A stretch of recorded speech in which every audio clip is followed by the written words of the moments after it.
जी, यहाँ पे आज सेकंड चैप्टर को थोड़ा-सा रिवाइज़ कर लेते हैं, ठीक है? और सेकंड चैप्टर में ग्राफ़िकल एनालिसिस थोड़ा-सा डील करना था हमने, उसके बाद हम इक्वेशन मोशन की तरफ चलते हैं, ठीक है? Okay sir.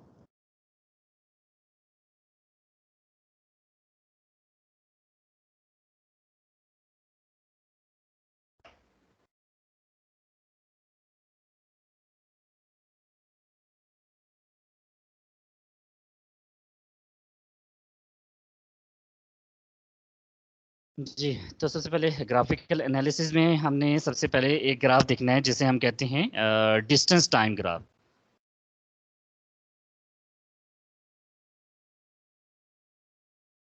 ठीक है? डिस्टेंस टाइम ग्राफ का मतलब क्या हुआ कि हमारे पास वेलोसिटी का फ़ॉर्मूला अगर आपको याद हो, that is d/t, distance divided by time होता है, डिस्प्लेसमेंट डिवाइडेड बाय टाइम होता है, ऐसे ही होता है?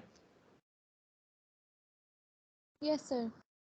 तो अगर ग्राफ प्लॉट करूँगा डिस्टेंस और टाइम के दरमियान में तो वेलोसिटी का ग्राफ बनेगा वो, ठीक है? तो इनडायरेक्टली इसको मैं वेलोसिटी ग्राफ भी कह सकता हूँ।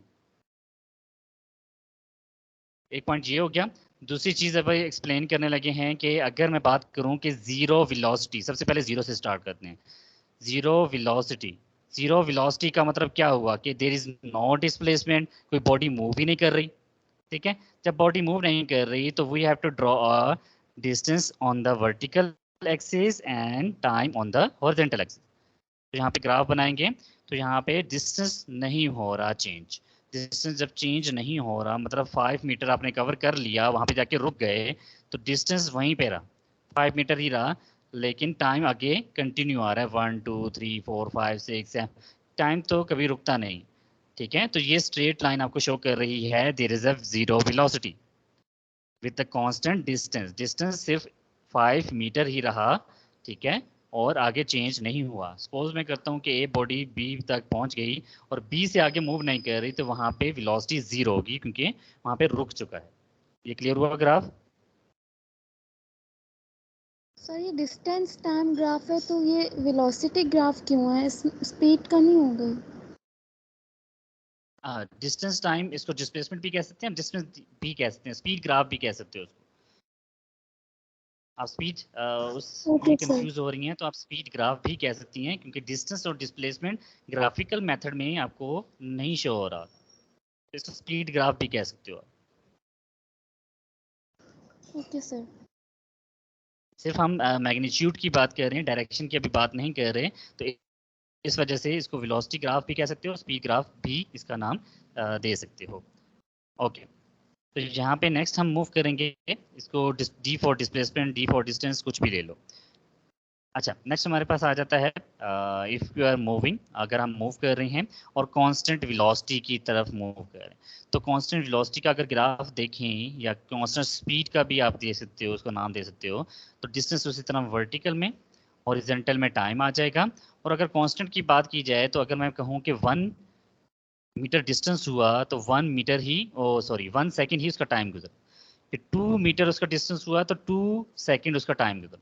फिर 3 पे 3, ठीक है? तो इसका मतलब अगर मैं यहाँ पे डॉट बनाना स्टार्ट कर दूँ, तो ये डॉट अगर आपस में ज्वाइन करूँ तो एक स्ट्रेट लाइन बनती है जो कि इंक्लाइन होती है। Incline to the time axis एक स्ट्रेट लाइन बन रही है जो कि इस तरह बनेगी क्योंकि सेम रेशो के साथ वेलोसिटी क्रिएट हो रही है, जिसे हम कांस्टेंट वेलोसिटी कहेंगे।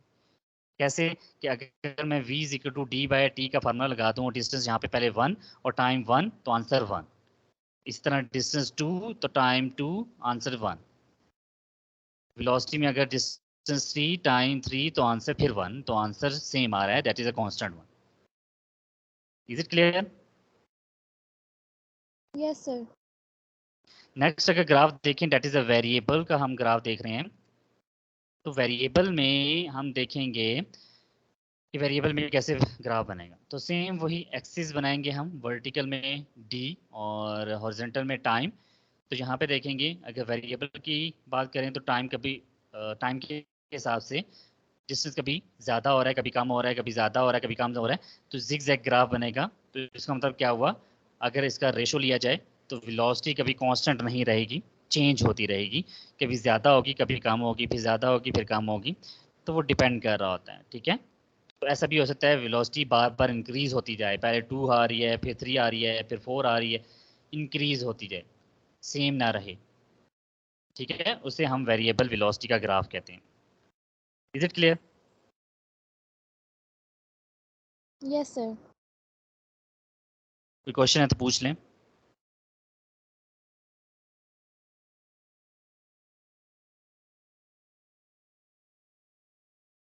No question? No sir. अच्छा, नेक्स्ट हमारे पास आता है वेलोसिटी टाइम ग्राफ या स्पीड टाइम ग्राफ भी कह सकते हैं। ठीक है, यहाँ पे अगर मैं स्पीड टाइम ग्राफ ही कह दूं ताकि आप कंफ्यूज ना हो, तो इसको हम कहते हैं एक्सेलरेशन। ठीक है, या इसको वेलोसिटी टाइम ग्राफ भी आप कह सकते हो। नेक्स्ट आप यहाँ पे देखोगे इसी तरह ही, क्योंकि एक्सेलरेशन का फार्मूला है that is v by T. ठीक है, तो इसलिए हम वहाँ पे बात कर रहे हैं डेट इज एक्सेलरेशन ग्राफ, और एक्सेलरेशन की बात यहाँ पे करेंगे।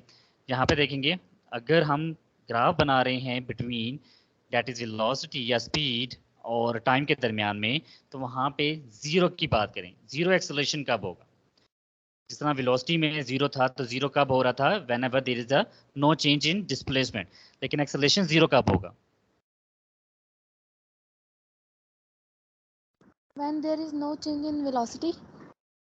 Good one, when there is no change in velocity, velocity constant रही, कि जिस तरह हमने पीछे बात की थी ना, डिस्टेंस टाइम ग्राफ में वेलोसिटी कांस्टेंट आ रही थी, तो जहाँ पे वेलोसिटी कांस्टेंट होती है वहाँ पे हमारे पास एक्सेलरेशन जीरो प्रोड्यूस हो रहा होता है। तो इसमें कि देयर इज अ 2 मीटर पर सेकंड की स्पीड से कोई गाड़ी जा रही है, तो वो उसी स्पीड से ही मूव करती जा रही है, उसकी वेलोसिटी चेंज नहीं हो रही, तो एक्सेलरेशन वहाँ पे जीरो आ चुका होगा। तो this is the graph for zero acceleration. Any confusion? No sir. Okay, moving towards a constant or a uniform acceleration. Constant भी वही है, यूनिफॉर्म का मतलब भी वही होता है। कांस्टेंट एंड यूनिफॉर्म एक्सेलरेशन की बात हो रही है, तो इसका मतलब क्या हुआ, जिस हमने प्रीवियस वेलोसिटी में देखा था। ठीक है, स्पीड टाइम ग्राफ में, सॉरी स्पीड वाले ग्राफ में देखा था, वेलोसिटी वाले ग्राफ में देखा था कि हमारे पास क्या हो रहा था, कांस्टेंट एक्सेलरेशन कैसे प्रोड्यूस हो रहा था। Same distance with same time, तो यहाँ पे क्या होगा? Sir, velocity by time. Velocity by time होगा, लेकिन सेम वेलोसिटी रहेगी और सेम टाइम रहेगा। ठीक है, अगर वेलोसिटी 1 है और टाइम 1 है तो 1 ही सेम रहेगा, तो ये ग्राफ बनेगा, तो ये इंक्लाइन सेम उसी तरह का graph.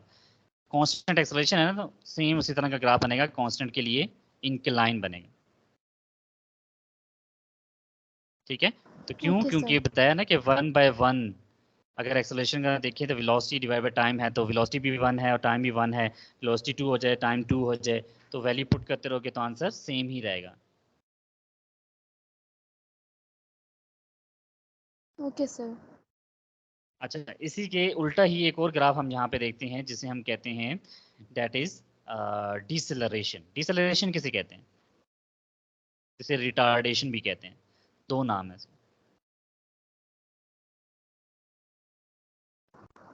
Sir, negative acceleration. Yes, there is a negative acceleration. जहाँ पे नेगेटिव एक्सेलरेशन होगा, तो ऐसा कौन सा ग्राफ है जिसका नेगेटिव एक्सेलरेशन होगा? तो वही ग्राफ हमें बनाना है वेलोसिटी टाइम में, और यहाँ पे हमारे पास डिक्रीजिंग होगा, जब वेलोसिटी डिक्रीज हो रही होगी। whenever there is a velocity is decreasing, then you can say that there is a negative acceleration. Clear? Yes sir. Okay, the last one is the variable acceleration. Variable acceleration क्या होगा? Whenever there is a increasing velocity, velocity increase हो रही है और बार बार increase हो रही है, जिसमें पहले 1 थी, फिर 2 थी, फिर 3 थी, फिर 4 थी, लेकिन with not equal और a constant time, टाइम के हिसाब से वो डिफरेंट चेंज हो रही है। मतलब जिस हमने कांस्टेंट में कहा था ना कि टाइम भी साथ साथ उसी तरह रेशो में चेंज हो रहा है। 1 वेलोसिटी है तो 1 टाइम है, 2 वेलोसिटी है तो 2 टाइम है। लेकिन वेरिएबल में क्या होगा कि हमारे पास डिफरेंट हो रहा होगा। 1 वेलोसिटी है तो हमारे पास 1 टाइम होगा, 3 वेलोसिटी होगी तो 2 टाइम होगा, 8 वेलोसिटी होगी तो 4 टाइम होगा, इस तरह डिफरेंट होगा। ठीक है, तो इसका मतलब सेम इरेगुलर का ग्राफ बनाना है। क्लियर हुआ? Yes sir. Okay, dealing with the equation of motion, सबसे पहले आपको ग्राफ को समझना इंपॉर्टेंट है, जो कि ये ग्राफ बना हुआ है। इस ग्राफ को हम देखेंगे।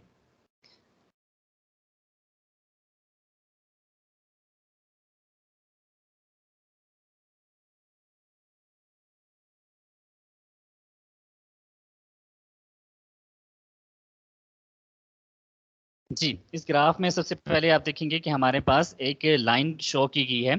अगर मैं वेलोसिटी पहले इनिशियल वेलोसिटी से आ रही है, दैट इज वी आई, उसको हम इंक्रीज कर रहे हैं, उसकी वेलोसिटी ऊपर ऊपर की तरफ इंक्रीज हो रही है।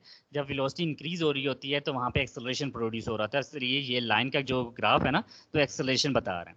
तो यहाँ पे देखो ऊपर की तरफ जा रहा है, तो वेलोसिटी फिर होगी फाइनल, बी पॉइंट पे जाके वो वेलोसिटी फाइनल तक पहुँच गई। तो इनिशियल वेलोसिटी है, फाइनल वेलोसिटी है। यहाँ तक क्लियर है?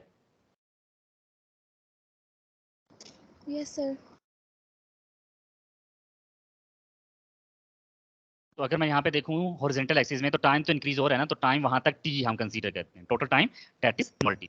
अब इस ग्राफ को हम दो हिस्सों में डिवाइड कर देते हैं। हम दो हिस्सों में कौन से डिवाइड करते हैं? एक हमारे पास दरमियान में ये इनिशियल वेलोसिटी से स्ट्रेट लाइन ड्रॉ करूंगा और एक वर्टिकल लाइन ड्रॉ करूंगा, तो दो हिस्सों में ग्राफ डिवाइड हो चुका है। Upper one is the triangle, lower one is the rectangle.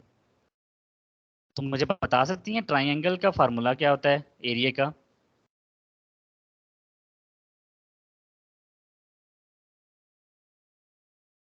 Sir ji, initial velocity by time. Sir into triangle time मतलब। जो ऊपर वाली है, ठीक है, ट्राइंगल के एरिया का फार्मूला क्या होता है? That is 1/2 length into height, या विड्थ इनटू हाइट, ठीक है। तो लेंथ यहाँ पे टोटल कितनी है? टाइम, जिसको हम हॉरिजेंटल में कह रहे हैं। तो ये ट्राइंगल है ना ऊपर वाला, हम ऊपर वाले ट्राइंगल की बात कर रहे हैं, तो वो इसी टाइम के इक्वल बन रहा है हॉरिजेंटल, जिसको मैं डार्क कर रहा हूँ। तो ये नीचे वाले इस डार्क वाले पोर्शन जो मैं रेड में डार्क कर रहा हूँ, इसके बराबर हो, तो ये टाइम के इक्वल होता है। तो उसकी जगह मैं टाइम पुट कर दूँ, तो 1/2 टाइम एच। एच कहाँ पे है? जो कि हाइट होगी। तो हाइट ऑफ ट्राइंगल क्या होगी? ये वाला होगा साइड, ये वाला पोर्शन होगा ना। Yes sir. इसको फाइंड कैसे करेंगे? हमें तो पता है वी एफ और वी आई। वी एफ क्या है? टोटल। वी आई क्या है? यहाँ तक। तो अगर मैं इस पोर्शन को निकाल दूं, वी आई को निकाल दूं, तो ऊपर वाला पोर्शन बच जाएगा। Yes sir. तो यहाँ पे मैं वही करने लगा हूँ कि मल्टीप्लाई हाइट की जगह लिखने लगा हूँ V F minus V I. Area निकल आया।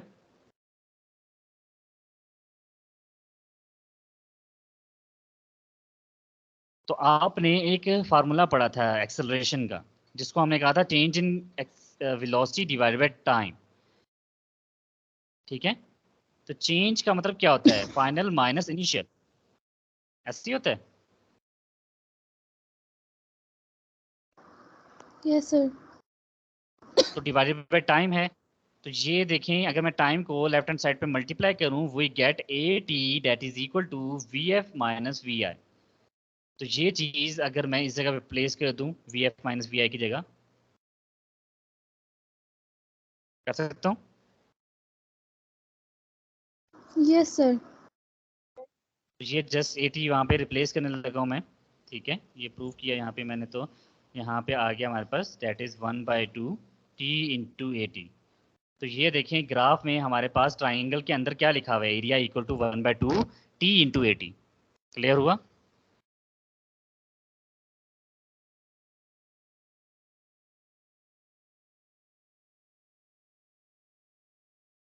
जी क्लियर।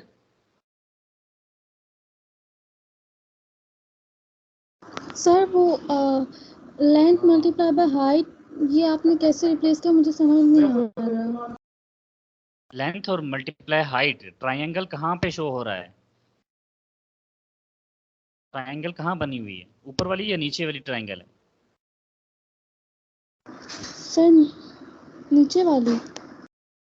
ट्राइंगल ऊपर वाली है।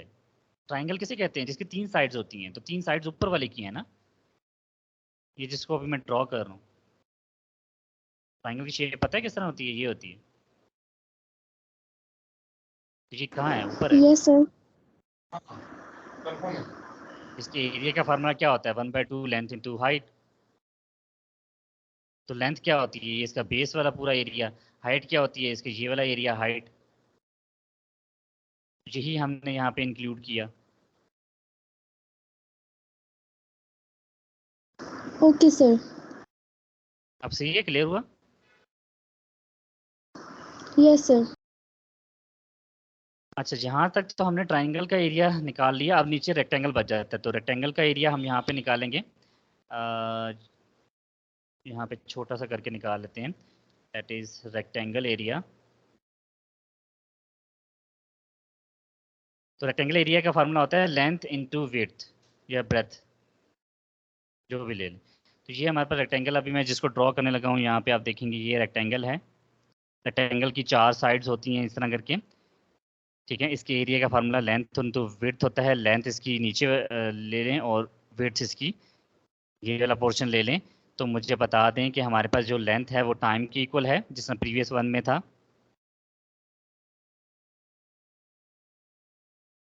ये इसकी बेस जो है, यस जिसको सर। मैंने डार्क पोर्शन किया, ये इसकी लेंथ हुई। हाइट क्या हुई? ये इसका ये वाली जगह इसकी हाइट हुई, जो मैंने डार्क कर दी। तो जो हाइट है उसे हम क्या कह सकते हैं? जिसको विड्थ कह रहे हैं उसको वी आई कह रहे हैं। ठीक है, तो यही चीज़ आप ग्राफ में देखें लिखा हुआ है, area of rectangle that is V I into T. Yes sir. Clear हो गया? यस सर, हो गया। अब ये इंपॉर्टेंट चीज़ थी जो कि मैंने अभी एक्सप्लेन कर दी। बाकी आप इक्वेशन ऑफ मोशन फाइंड करना वो बहुत आसान हो जाएगा। अब देखेंगे कि हमारे पास ये समझना ज़रूरी था। फर्स्ट इक्वेशन ऑफ मोशन में अगर मैं डील करूँगा तो उसमें हमारे पास सबसे पहले इस स्लोप को देखूंगा। ये जो पिंक कलर की लाइन ड्रॉ हुई है जिसके ऊपर एक्सेलरेशन लिखा हुआ है, इसकी स्लोप देखूंगा। तो हमारे पास स्लोप का फार्मूला होता है that is why over x. ठीक है, तो y हमारे पास यहाँ पे क्या आ रही है? That is B C. x क्या है? डेट इज हमारे पास यहाँ पे ए सी। ठीक है, तो यही लिखा बी सी ओवर ए सी। ये क्लियर हुआ? Yes sir.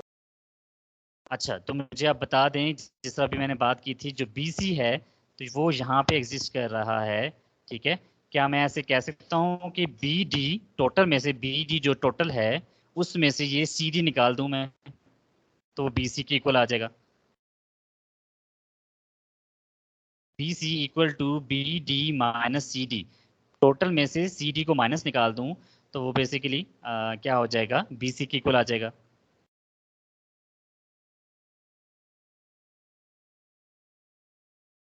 क्लियर हुआ? Yes sir. तो यहाँ पे हम क्या कहते हैं कि उस बी सी की जगह B D minus C D लिख दिया, और नीचे ए सी, क्योंकि ए सी जो नीचे वाला पोर्शन है वो ओ डी के बराबर ही है, तो इसलिए हमने उसको ओ डी लिख दिया। अब यहाँ पे देखेंगे कि हमारे पास जो बी डी है टोटल यहाँ से यहाँ तक, वो वी एफ के इक्वल है, तो वो लिख दिया हमने।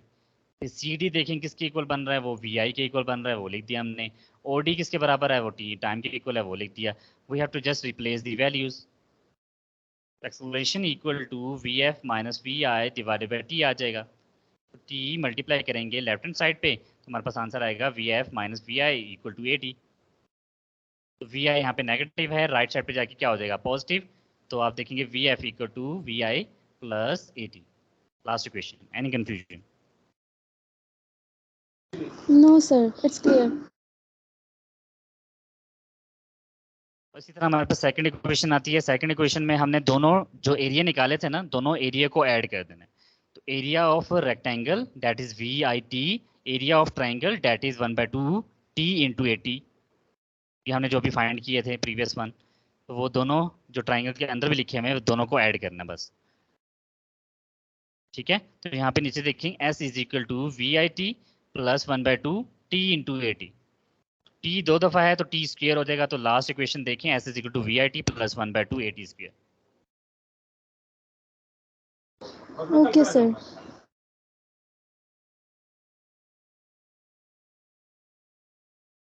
कोई क्वेश्चन यहाँ तक? ज़्यादा तेज तो नो नहीं जा सर। रहा?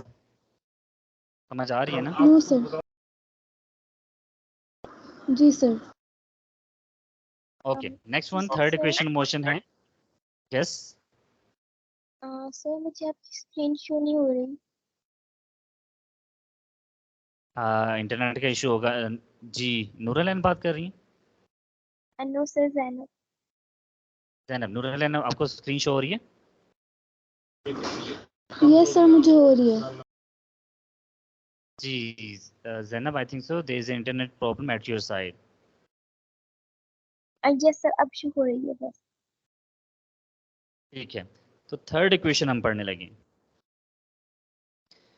तो यहाँ पे थर्ड इक्वेशन में हमारे पास क्या होता है, टोटल एरिया की बात होती है। टोटल एरिया हमारे पास ये ट्राइंगल भी आएगा जिसमें रेक्टेंगल भी आएगा। ठीक है, तो हम इसका फार्मूला लिखते हैं, that is S is equal to, ये वाली साइड जो लेफ्ट हैंड साइड पे आपको सर्कल में मार्क कर रहा हूँ, दैट इज ओ ए। इसको प्लस किया जाए राइट हैंड साइड पे, दैट इज बी डी। ठीक है, डिवाइडेड बाय 2, इसका हाफ लिया जाएगा क्योंकि ट्राइंगल होती है ना, इन्वॉल्व हो रही है, तो ट्राइंगल का हाफ था तो वो हाफ यहाँ पे आ गया। मल्टीप्लाई बाय टाइम, जो कि हॉरिजेंटल में टाइम था, दैट इज ओ डी। ये चीज सबसे ऊपर लिखी हुई है। ये इक्वेशन समझ आई? Yes sir.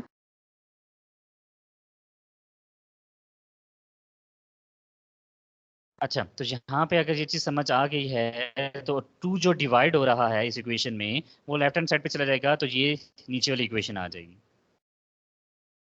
इसमें एक एक्स्ट्रा स्टेप करना पड़ता है जिसमें multiply both side by B C by O D.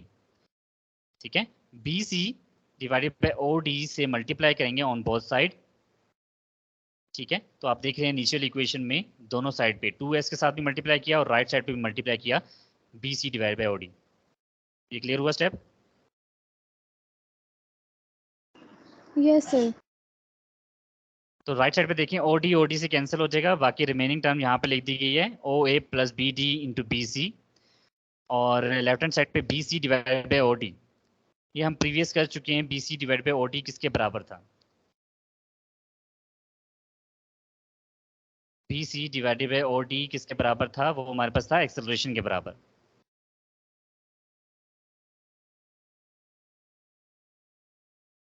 ठीक है, तो यहाँ पे जस्ट हम B C divide by O D की जगह क्या पुट करेंगे? एक्सेलरेशन। यहाँ पे नीचे देखें, फिर बाकी बच गया ओ ए। तो ओ ए डायग्राम से देखें, ओ ए किसके बराबर है? Velocity that is initial, V I. उसी जगह वी आई कर दिया मैंने। और जो बी डी है, बी डी हमारे पास यहाँ पे देखेंगे टोटल डिस्टेंस है ना, तो टोटल फाइनल तक था, उसको मैं यहाँ पे फाइनल कर दूंगा, तो ये आपको नजर आ रहा है, फाइनल कर दिया मैंने। अच्छा, बी सी यस जो सर। बचा, बी सी मैंने क्या नाम, बी सी को, बी सी हमारे पास ये देखो कहाँ पे है, डायग्राम में देखें, बी सी ये है। तो टोटल है बी डी। अगर बी डी में से ये सी डी नीचे वाला पोर्शन निकाल दूं तो क्या ऊपर वाला पोर्शन नहीं बच जाएगा? B C. इसको मैं इस तरह लिख सकता हूँ, बी सी जो मैंने शुरू में बताया था, B C equal to B D minus C D. तो बी डी है V F minus V I, तो ये V F minus V I ये लिखा हुआ है।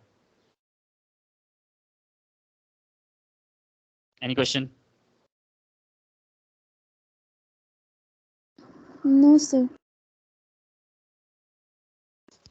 तो अब यहाँ तक इस इक्वेशन में देखें, यहाँ तक कोई क्वेश्चन है तो पूछ लें, ये जो इक्वेशन मैं सर्कल कर रहा हूँ।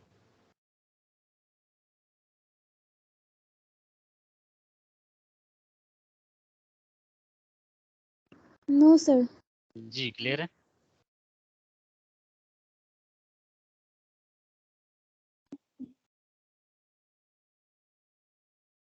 ओके, यहाँ पे देखेंगे कि हमारे पास यहाँ पे एक मैथमेटिक्स फार्मूला यूज होता है, V I plus V F into V F minus V I. तो इसका मतलब क्या हुआ, एक प्लस में है एक माइनस में है, तो हम इसको फार्मूला लिखते हैं A plus B A minus B.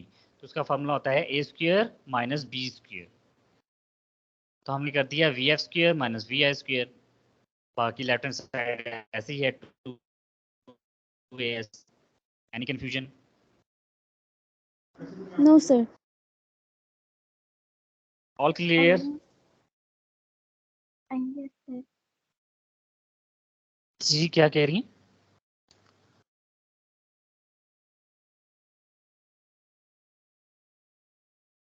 जी कुछ पूछ रही थी? No, sir.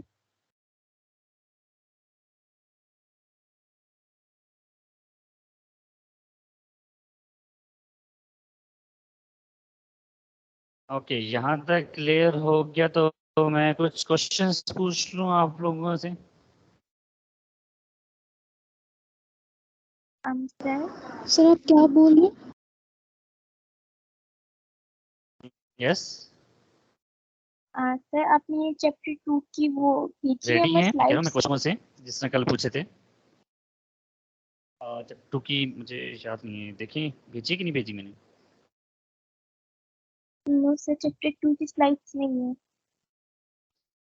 नहीं भेजी? ओके मैं नो भेज सर। दूंगा लेकिन जस्ट कुछ क्वेश्चंस यहाँ पे पूछ लेता हूँ. अगर नहीं भी आते उनके आंसर्स ढूंढिएगा. ठीक है? Okay sir. Screen okay question जी स्क्रीन शेयर नहीं हो रही फिर से.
अच्छा ये जो तीनों थे ना इक्वेशन ऑफ मोशन ये तीनों इंपॉर्टेंट हैं लॉन्ग के लिए. ठीक है? इनको लाजमी प्रिपेयर कीजिएगा. Okay sir.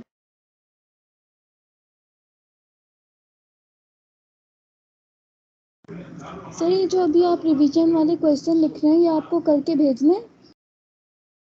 जी ओके सर. सर।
जी ये 6 क्वेश्चंस हैं. ये आपका होम टास्क होगा. ये आपने होमवर्क करके मुझे सेंड करने होंगे. ठीक है? स्क्रीनशॉट ले लें इसकी.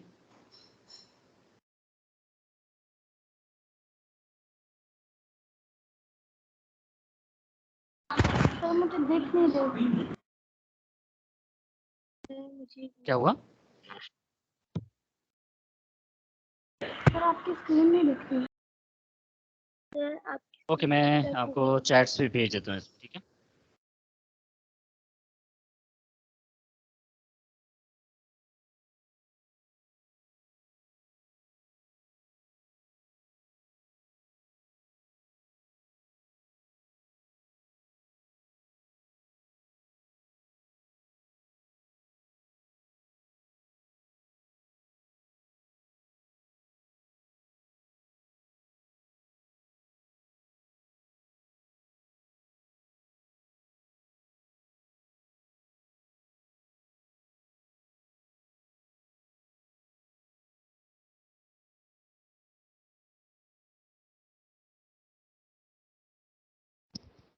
जी, टीम्स की चैट पे मैंने भेज दिया, ठीक है? Okay sir. Okay sir.